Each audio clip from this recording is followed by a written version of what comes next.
In the heart of the African savanna, beneath the burning orange sky, a kingdom thrived under the watchful eyes of King Leo, the wise and noble lion who had ruled for as long as most animals could remember. His golden mane shimmered with prestige, and upon his head lay the illustrious crown, a symbol of fairness and protection for all creatures of the grasslands. But not all were content to simply watch from the sidelines.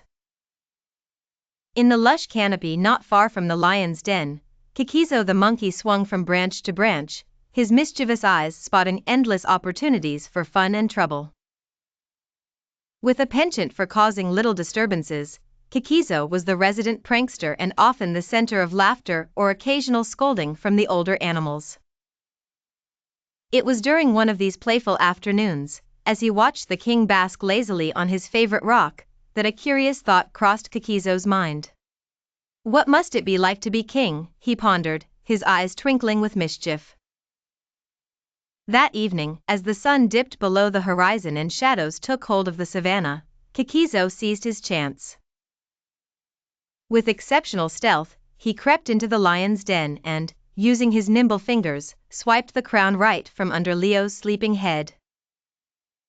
With a rushed but silent escape back to his tree, the crown now on his own head, Kikizo let out a triumphant cackle that echoed into the night.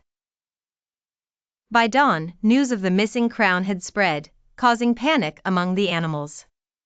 Kikizo, now King Kikizo, summoned the animals for his first royal decree.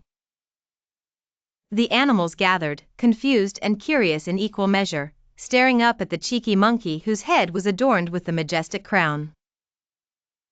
I declare, as your new king, a holiday in honor of, well, me, Kikizo announced, beckoning them to follow him for games and delectable feasts comprised mostly of bananas and berries. The animals, taken in by the whimsy of the situation, joined the impromptu celebration, indulging in Kikizo's antics. However, as the day wore on, the initial delight began to wear thin. Disputes arose among animals over water access, sleeping spots, and food rights. Several came to Kikizo seeking solutions, only to be met with shrinking enthusiasm and growing anxiety from their carefree king. Can't we just play another game? Kikizo suggested feebly, his mind racing. But the animals looked at him expectantly, each problem looming larger than the playful antics of earlier.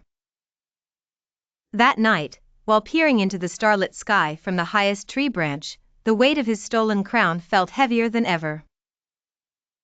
Kikizo realized that being a king was not just about amusement and leisurely parades, it required wisdom, responsibility, and more than a few headaches.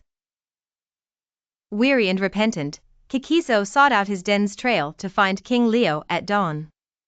The lion was not angry but looked at the monkey with knowing eyes.